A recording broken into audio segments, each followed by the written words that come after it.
This is Nightly Business Report with Tyler Matheson and Susie Gehring. Firing on all cylinders, the economy bounced back last quarter, growing at a 4% annual rate. But how long will the good times last? Rate debate, it's heating up. But did the Federal Reserve offer any hints as to when and by how much it may start hiking? And supersized decision, a legal finding at the National Labor Relations Board triggers a firestorm between big business and big labor. And at the center of it all, McDonald's. All that and more tonight on Nightly Business Report for Wednesday, July 30th. And good evening, everyone. Welcome. I'm Tyler Matheson. And I'm Sue Herrera, filling in tonight for Susie Gehring. Well, the day started out with a pretty pleasant surprise. The economy grew at a 4% annual rate last quarter, bouncing back nicely from the sharp winter contraction. But the fast expansion put some market watchers on edge. Could a strengthening economy force the Federal Reserve to act sooner rather than later? The prospect of higher interest rates sent stocks lower, and at the conclusion of the central bank's meeting today, few direct hints were given. Fed fatigue set in, and that sent traders to the sidelines. By the close, the Dow Industrial Average fell 32 points to 16,880. The Nasdaq, helped by those strong Twitter results, rose 20 points to 4462, and the S&P 500 had just a fractional gain. Steve Leisman has more now on today's Fed meeting and what may come next. The Federal Reserve tapered by the expected $10 billion and brought its monthly bond purchases down to $25 billion. They had been as high as $80 billion back in December.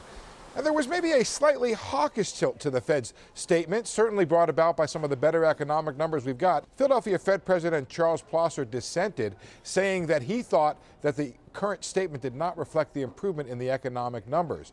The Fed also said the likelihood of below 2% inflation had, quote, diminished somewhat, a sign that the Fed was less concerned about deflation. The Fed upgraded the characterization of the labor market, saying it had improved. The one dovish thing was the inclusion of this notion that there remains significant labor slack in the economy.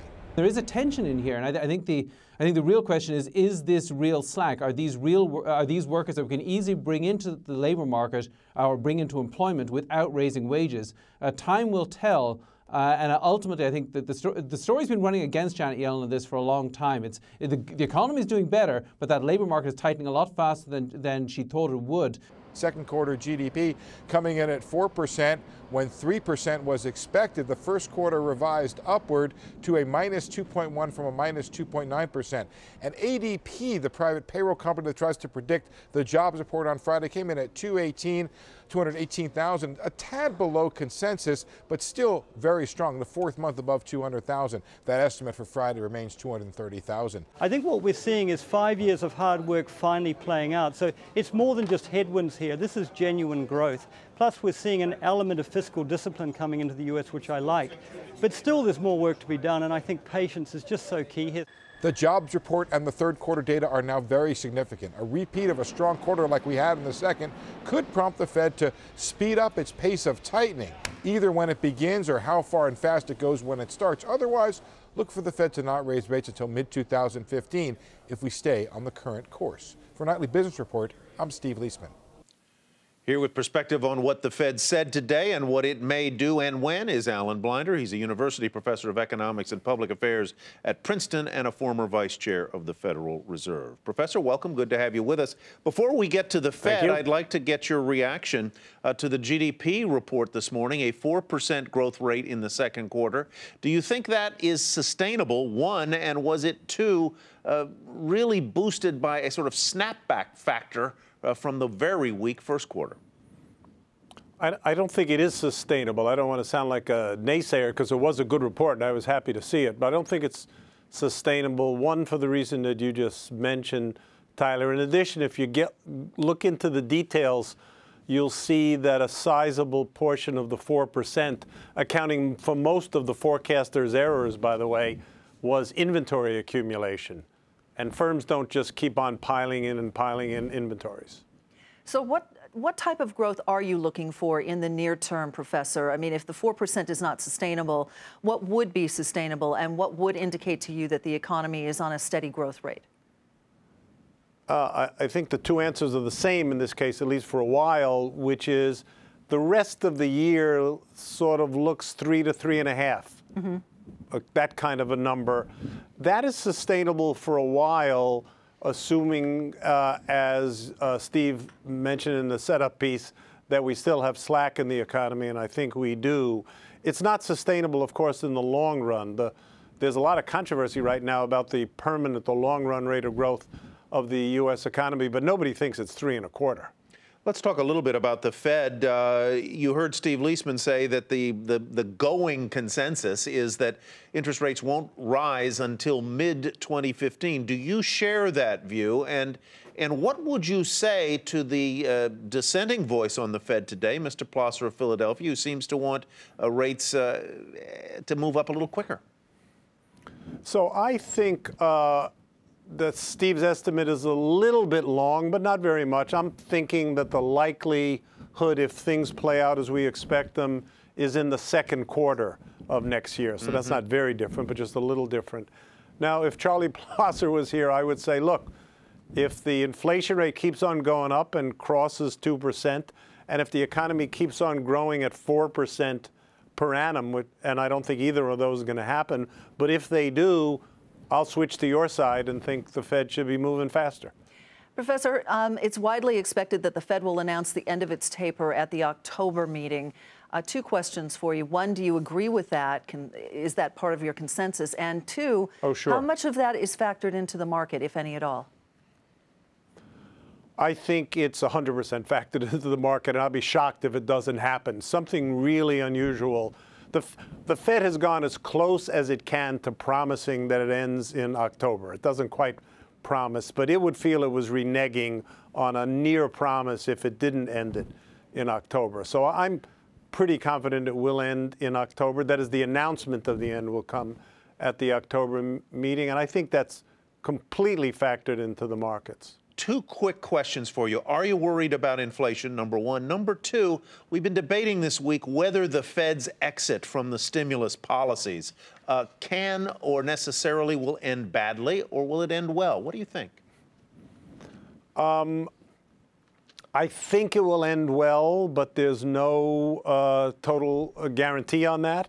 It is true, as critics say, that the Fed is about to enter uncharted waters. You could say it's in uncharted waters now, but it's really going to enter uncharted waters. It has a sensible plan for exit. It has the ability to execute that plan.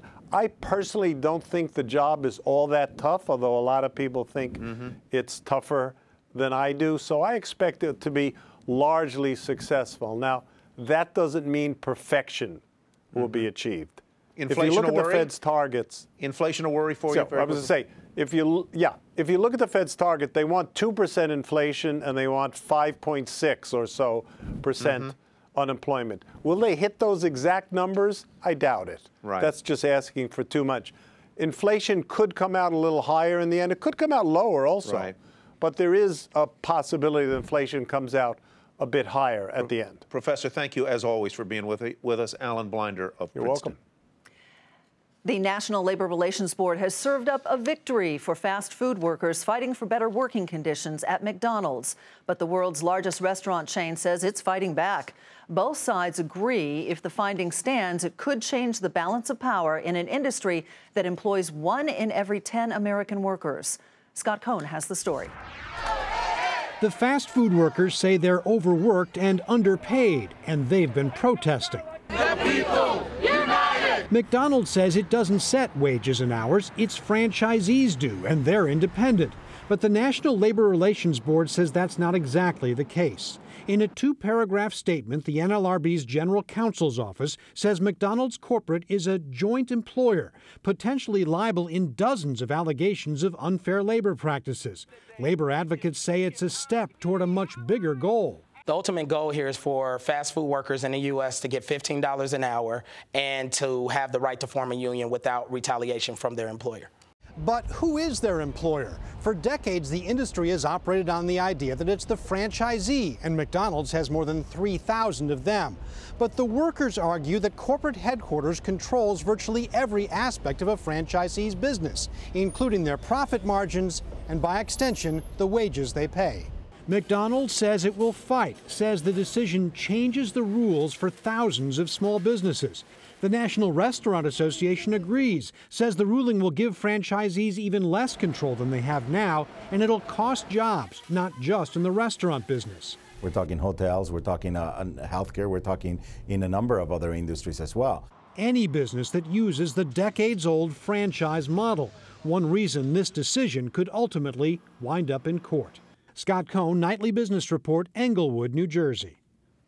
We have two different points of views on this subject tonight. Stephen Caldera is the president and CEO of the International Franchise Association, and Michael Rubin is an attorney at Althusser Berzon, who is also a lawyer for the McDonald's class action plaintiffs in California. Mr. Rubin, I'm going to start with you. This is a big win for your side, is it not? This is a huge win. It's important not only for the workers who are involved in these NLRB cases, but it will impact McDonald's workers and fast food workers throughout the country. Mr. Caldera, I don't think I'm going to have to strike the match more than once here. I think you disagree with Mr. Rubin. My question for you, though, is why wouldn't franchisees want to share some of the liability with their potentially more financially strong and well-lawyered parent companies? Well, Tyler, there's a reason why the franchise industry is outpacing the growth of the overall U.S. economy, because it's a proven, time-tested model. It's a way for aspiring entrepreneurs and existing franchisees to be in business for themselves, but not by themselves, because they get certain support from the franchisor, which they pay initial franchise fees and ongoing royalty fees. And so given the fact that we create jobs and business, small business ownership opportunities for all folks, diverse folks, whether veterans, minorities, all Americans, is a great story. We represent 3.5% of GDP, and that's pretty significant. And to hold McDonald's accountable for the alleged labor violations of their franchisees, we believe is, ill-advised and just isn't true. What about that, Mr. Rubin? I mean, there are those out there who say that this will hurt franchisees, not just at McDonald's, but if this case is applied to other franchise entities, that it could really basically thwart competition and make it prohibitively expensive for people to buy franchises. No, the problem here isn't the use of the franchise model, it's the abuse of the franchise model. McDonald's exercises an extraordinarily detailed degree of control over every aspect of its franchisees and their crew members. It has ongoing real-time computer monitoring that lets it know at every moment how many workers are working, what they're being paid, whether they're entitled to overtime, and it instructs its franchisees that if the labor costs exceed a certain fixed ratio to the income that franchisee is receiving, then the labor costs have to be cut. McDonald's is not a typical franchisor in that respect. It has people going into each of these restaurants, interviewing workers, telling them what to do. It's employing those workers. The workers know that McDonald's is doing that. If I'm a shareholder, though, of McDonald's, I might look at those practices and say, you know what, that's good corporate governance. You're keeping your eye on your costs. You know what your franchisees are doing.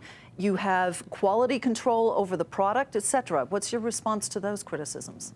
When a company engages in the pervasive degree of control and micromanagement that McDonald's exercises in the workplaces, it is an employer. It's an employer under the National Labor Relations Act. It's an employer under state law. It's an employer under federal wage law. These are not new principles that the Board General Counsel is pursuing in the complaints that were announced yesterday. These are well-stated, well-established standards that fully apply to McDonald's based on a voluminous factual record that the General Counsel has carefully examined. Address that, Mr. Caldera. Mr. Rubin is saying that, in fact, in practice, McDonald's, in this case, is in every material way an employer just in the same way as the franchisee, because McDonald's is controlling the labor practices. What do you say to that?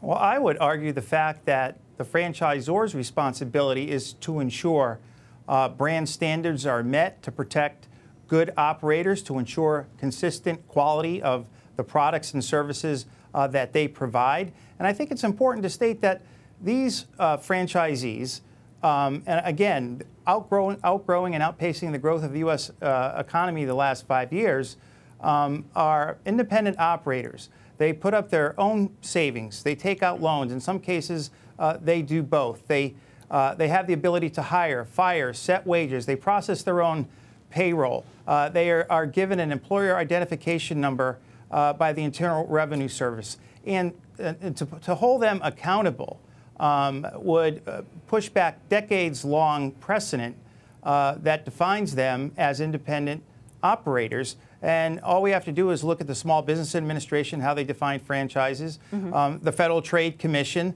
the Internal Revenue Service, as I just mentioned, federal and state courts, and the NLRB for that matter. What this really is, in my respectful opinion, is a way to put more money in the union coffers. It's easier to organize when all the franchisees are lumped together as opposed to one-off mom and pop shops. And I really think that's what this is all about. Gentlemen, we'll be following this very closely. Thank you both for joining us. Appreciate it very much. Ty? Still ahead, could auto sales, which have been up big this year, be nearing their peak?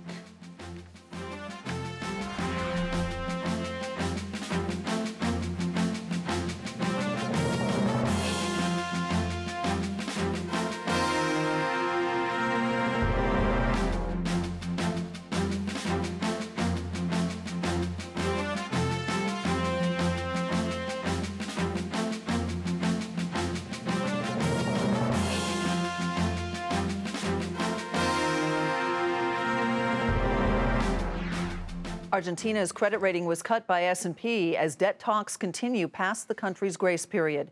The country failed to meet a technical payment deadline on bonds due in 2033.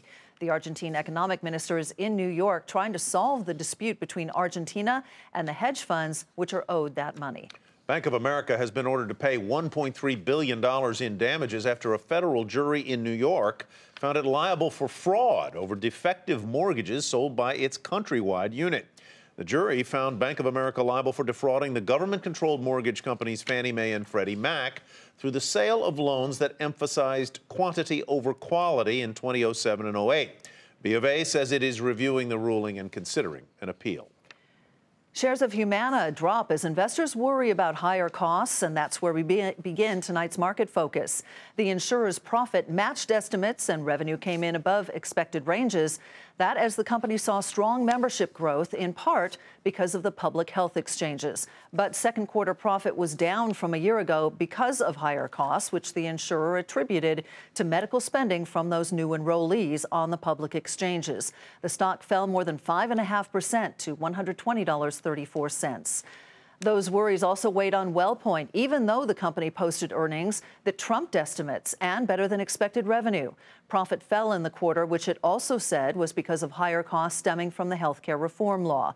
The insurer raised its profit expectations for the year, but nonetheless, shares finished slightly lower at $112.47. Sprint posted a surprise profit in its second quarter, but it lost subscribers, which put a damper on its earnings report. The company was able to expand its high-speed coverage and make progress completing its overhaul to stop calls from dropping out. Still, shares fell 3% to $7.76. The insurance giant MetLife saw its quarterly profit more than double, helped by derivative gains and the Chilean business it acquired last year. Despite that, earnings came in lower than what analysts had been looking for. Shares dropped right after that report. During the regular session, the stock was up a fraction at $54.44. Whole Foods Market saw its third quarter earnings rise, but the company lowered its sales projections for the entire fiscal year. The supermarket chain also said same-store sales were up, but not as much as analysts had expected. On that, shares plunged initially in after-hours trading. Look at them fall right off the cliff there. During the regular session, the stock was up almost 4% to $39.11. In Kraft's after-hour earnings report, the company said second quarter sales were crimped because it hiked prices. Profits fell more than 40% in the quarter since a slight increase in revenue couldn't offset the extraordinary gain it had last year. Shares didn't move much initially after hours. During the regular trading session, the stock was slightly lower at $57.24. Toyota is still #1 in global vehicle sales 6 months into the year. The Japanese automaker, though, is followed by Volkswagen, which bumped General Motors down to 3rd place as the U.S. automaker responds to a massive recall scandal. Toyota says January to June global sales totaled more than 5 million, up nearly 4% from a year ago. Sales grew in its home market as well as in the rest of Asia, the U.S., and Europe. Later this week, automakers will report their July sales, and the numbers are expected to be quite strong. But on Wall Street, some auto analysts wonder whether the current cycle of sales is nearing a top. Phil LeBeau has more. This is a hot summer at Fox Ford in downtown Chicago. Right now, I'm saying we don't have enough inventory. I'm saying we need more cars. It's a familiar refrain at dealerships around the country. Over the last 5 years, annual auto sales have surged from just over 10 million to more than 16 million. And with it has come a surge in auto production. Third shifts have been added to assembly lines, and all new plants are being built. That's adding so much supply of new vehicles, analysts are worried the industry is driving toward a wreck. We think we're adding back about 120 to 130% of the capacity that we took out in the downturn. That means more vehicles headed for showrooms. For now, there are still enough buyers looking to replace an older car or truck. But as the supply of vehicles grows, some wonder if automakers and dealers will start pushing sales by offering more generous leases and long-term loans. And we think that we're going from a consumer attitude of I need to replace my car to I really just want to replace my car, or I can't afford to give up this great deal given me by various financial institutions. So that's starting to concern us a bit. Wall Street may be worried, but at dealerships, this boom market shows no sign of slowing down. In a cyclical business like the auto industry, peak sales have historically led automakers to building too many cars and trucks. Auto executives say they are aware of that history and they will not make that mistake this time around, and they will cut production if inventories start to build. Phil LeBeau, Nightly Business Report, Chicago.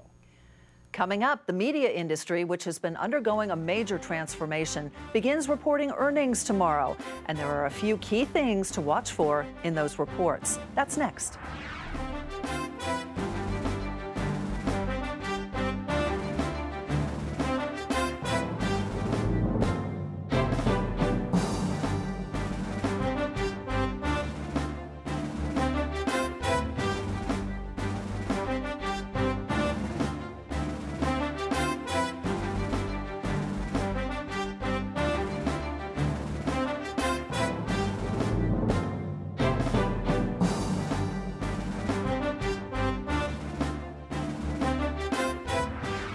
Cell phone users have likely paid hundreds of millions of dollars in unauthorized charges crammed onto their bills.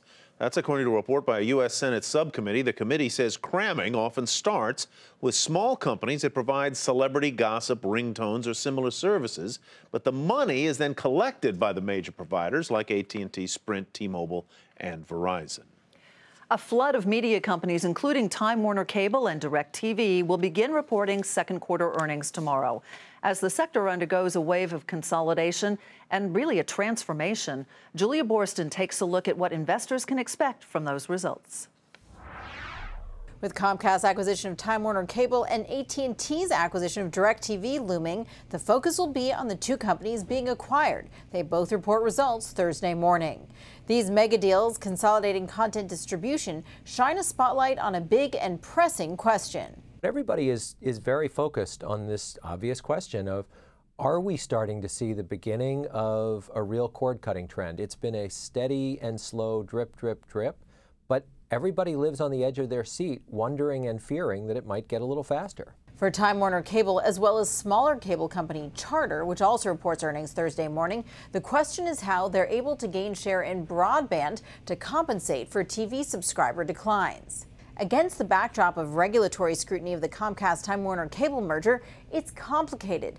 Moffett says growing broadband market share is a good thing, but that the company doesn't want to add so many new broadband subscribers that it draws more attention to the combined company's power. For DirecTV, which doesn't benefit from having a broadband offering, its results will be important to show where AT&T ownership can yield cost savings.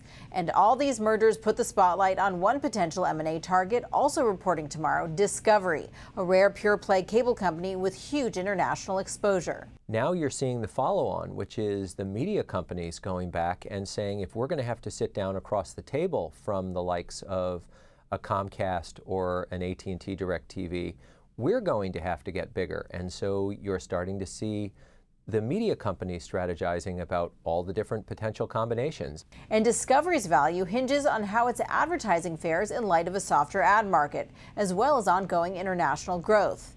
Next Wednesday, we'll hear from 21st Century Fox and the media giant it wants to buy, Time Warner, as well as some other media players. For Nightly Business Report, I'm Julia Borston in Los Angeles.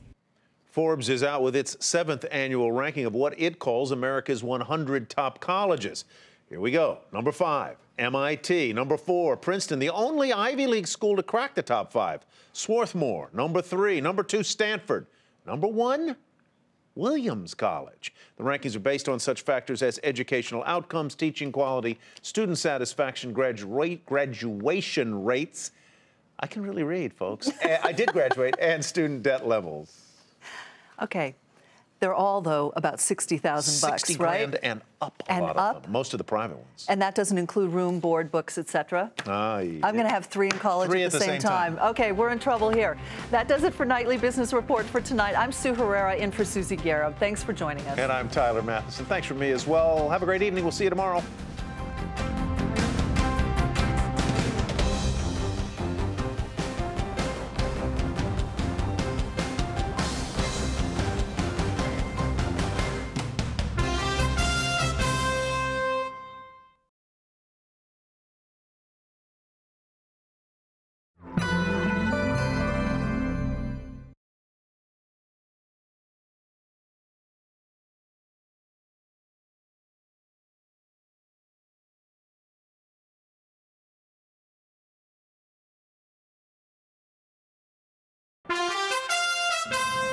I'm Sue Herrera with a Nightly Business Report news brief. The Federal Reserve reaffirms it's in no rush to raise interest rates, saying it plans to keep short-term rates low for a considerable time after its bond-buying stimulus ends. After a dismal winter, the economy bounced back in the second quarter, growing at a 4% clip. GDP growth was driven by business, consumer, and to a lesser extent, government spending. Stocks tried to digest all the news and bounced around most of the session. The Dow fell 32 points, the Nasdaq rose 20, and the S&P ticked up a fraction of a point. Positive news in the labor market. Payroll firm ADP says 218,000 jobs were added in July. That was slightly below estimates, but it was the 4th straight month of job growth in the private sector. Be sure to tune in to Nightly Business Report here on your public television station.